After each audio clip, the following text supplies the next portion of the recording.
Hola, ¿cómo le va? Soy Javier Arturo Curiel Caro. Estoy al frente de la Misión Jesús, el Buen Pastor, de la Alianza Bíblica y Misionera, allá en la población de la Huerta de San Javier, municipio de Ameca, Jalisco. Gracias por ver este mensaje y gracias a Dios también por permitirnos transmitir su palabra por este canal de YouTube llamado Iglesia Cristiana Divino Redentor ABM. Al tema de hoy le titulamos Confiando en Cristo. Voy a iniciar haciendo una oración. Padre, te damos gracias en este momento. Te agradecemos por todo. Te pido perdón, Señor, y te pido que dirijas este mensaje, Señor. Bendice, Padre, a todas las personas que lo escuchen, que sea de edificación para tu pueblo, que sea, Señor, de bendición para todos los que lo oigan. En el nombre de Cristo Jesús te lo pido. Amén.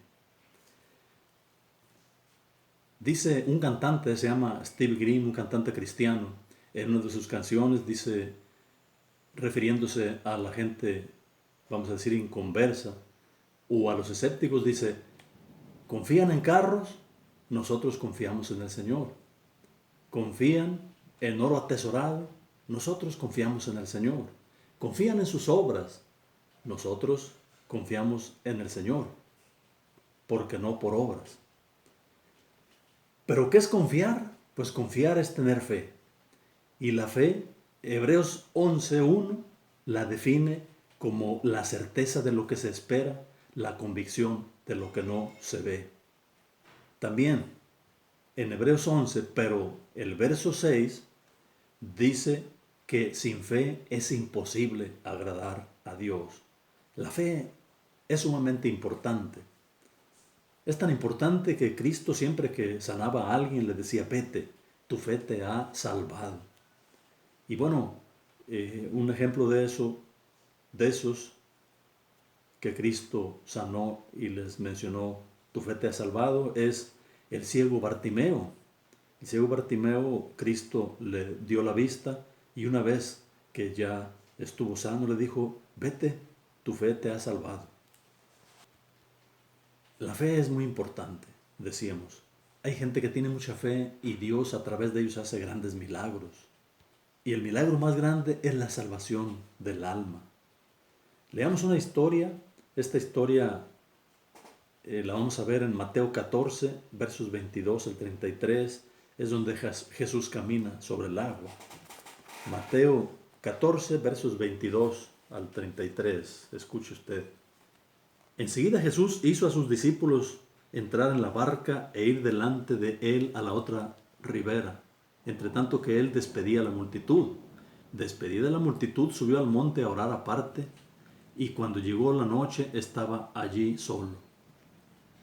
Y ya la barca estaba en medio del mar, azotada por las olas, porque el viento era contrario. Mas a la cuarta vigilia de la noche Jesús vino a ellos andando sobre el mar. Y los discípulos, viéndole andar sobre el mar, se turbaron diciendo, ¡un fantasma! Y dieron voces de miedo. Pero enseguida Jesús les habló diciendo, tened ánimo, yo soy, no temáis.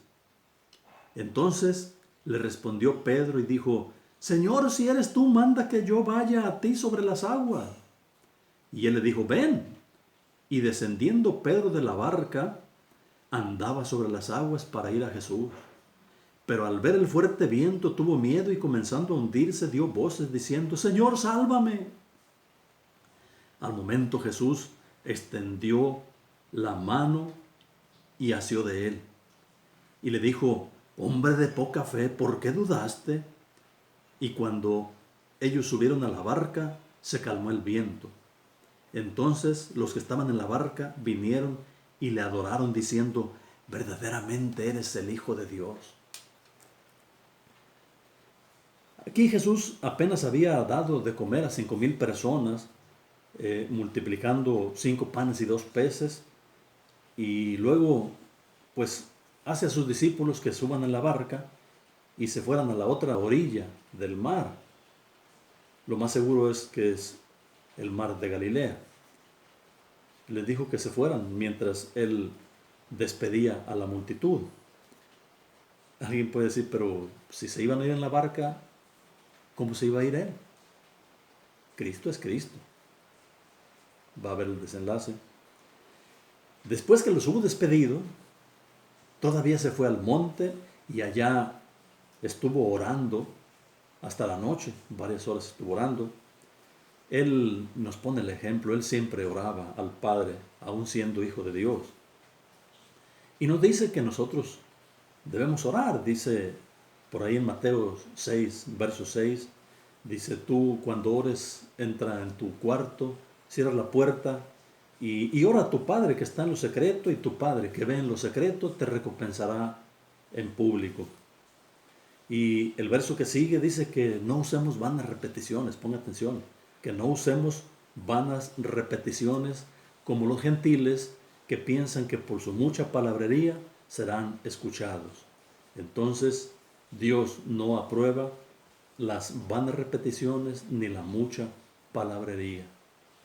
No lo estoy diciendo yo, lo dice la palabra de Dios. En Mateo 14, verso 24, vemos que la barca era azotada por las olas porque el viento era contrario. A veces el viento va a nuestro favor, como dicen, es viento bueno, viento en popa. Tenemos trabajo, tenemos salud, recursos, pero a veces es al contrario. A veces nos faltan los recursos, estamos enfermos, no tenemos trabajo, etcétera, etcétera. Como aquí en este caso los discípulos, el viento era contrario a ellos, tenían un grave problema. Y estaban ahí en la barca azotada por el viento. En otra ocasión los discípulos ya habían tenido un problema similar. Lo podemos ver en Marcos 4, versos 38 al 39. Vamos a leerlo. Marcos 4, versos 38 y 39. Refiriéndose a Jesús dice, y él estaba en la popa durmiendo sobre un cabezal, y le despertaron y le dijeron, Maestro, ¿no tienes cuidado que perecemos? Y levantándose reprendió al viento y dijo al mar, calla, enmudece. Y cesó el viento y se hizo grande bonanza.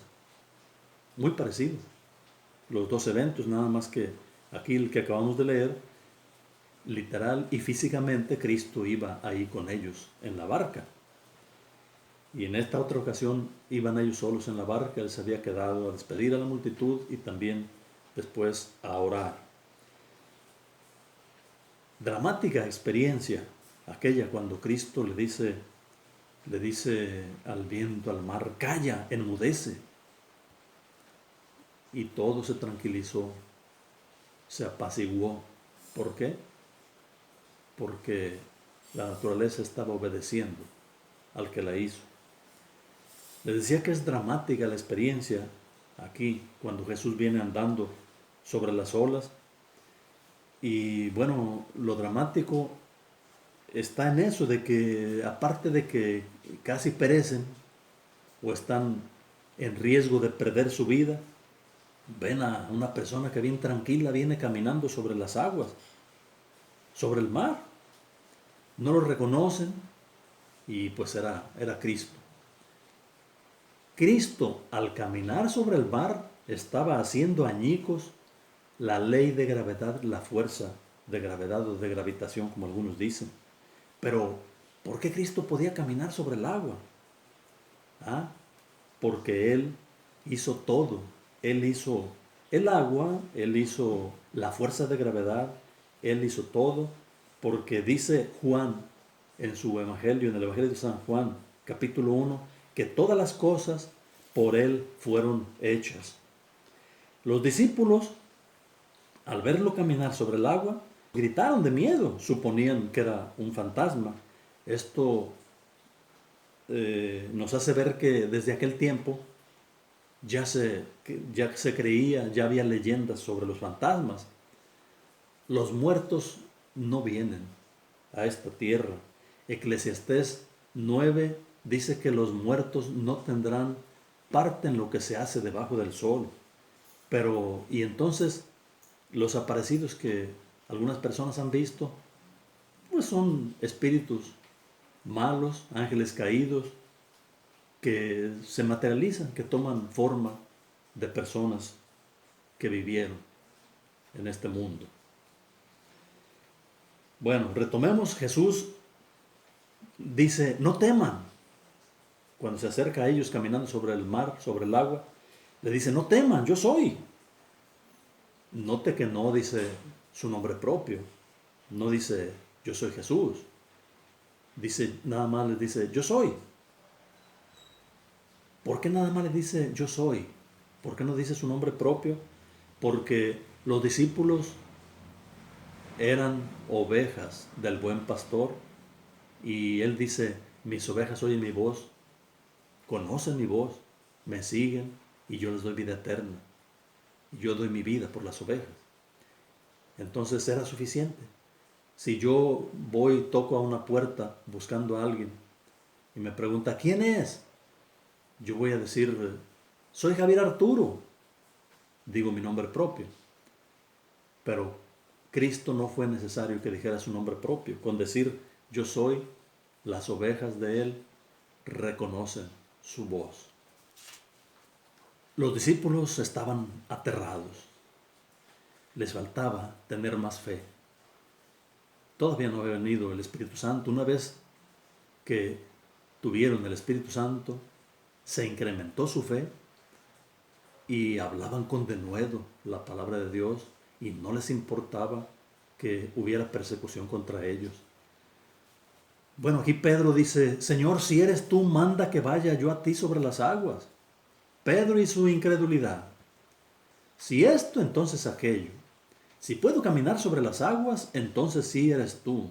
Dijera Tomás, si meto mi dedo en las heridas de los clavos, las heridas que le hicieron en las manos, entonces sí voy a creer que Cristo resucitó. Hay gente que le dice a Dios, si me concedes este milagro, voy a creer, me voy a ser cristiano, te voy a seguir.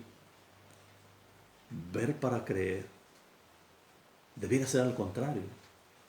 Primero creer en Dios, creer en Cristo y luego ver las maravillas de Dios.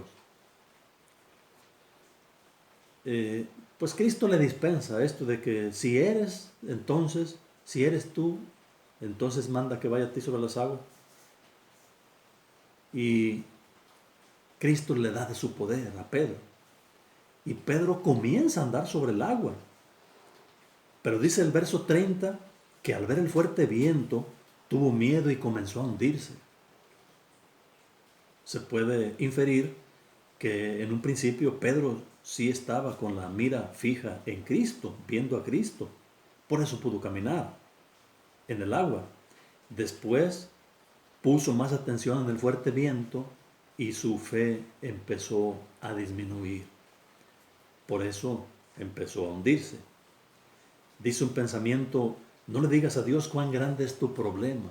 Dile a tu problema cuán grande es Dios. Cuando la mira del cristiano está en Cristo, éste saldrá a flote. Cuando les da más importancia a los problemas que a Cristo, comenzará a hundirse. Clamemos a Cristo, clamemos con fe. Y más en este tiempo que tenemos la crisis por la pandemia del SARS-CoV-2. Hagámoslo con fe. No sea que Jesús nos diga, hombre de poca fe, ¿por qué dudaste? Qué bueno que el verdadero cristiano, el verdadero creyente, nunca se hunde del todo, solamente comienza a hundirse, como Pedro. Él afortunadamente al comenzar a hundirse, clamó a Cristo y le dijo, Señor, sálvame. Cristo luego asió de él. Todos en un momento dado vamos a tener problemas fuertes. Pero cuando ya nos va llegando el agua al cuello, como dicen los de Alcohólicos Anónimos, cuando ya tocamos fondo, si nuestra confianza está en Jesús y clamamos a Él, Él extiende su bendita mano y nos levanta. Entonces, pues no debemos temer por nada. por nada. Aunque tiemble, aunque haya virus, aunque no tengamos recursos, etc., no debemos temer por nada. Cristo es también el único que salva de hundirnos en el lago, pero no lago de agua, sino lago de fuego que arde con azufre, que es la muerte segunda y que lo menciona el Apocalipsis. Termino con esto. Si usted ya es cristiano, a la hora de la prueba, del problema o de la tentación, usted clame a Cristo. Él no permitirá que usted se hunda. Y todo aquel que no tiene a Cristo y siente hoy que lo necesita con urgencia, clame a Él. Grítele de ser posible. Grítele con voz en cuello, como le gritó Pedro. Dígale, Señor, sálvame. Y también puede decirle, Señor, perdóname. Y Él lo va a escuchar. Su mano siempre está extendida para salvarlo. Lo va a perdonar, lo va a sostener y lo va a socorrer, si es que usted le busca de corazón. Solo una fuerte convicción de ser pecador puede llevar a un fuerte grito de pedir auxilio. Repito, solo una fuerte convicción de ser pecador puede llevarnos a un fuerte grito de pedir auxilio a Jesús. Y Él dice, el que a mí viene, no le echo fuera. Muchas gracias. Dios le bendiga. Hasta la próxima.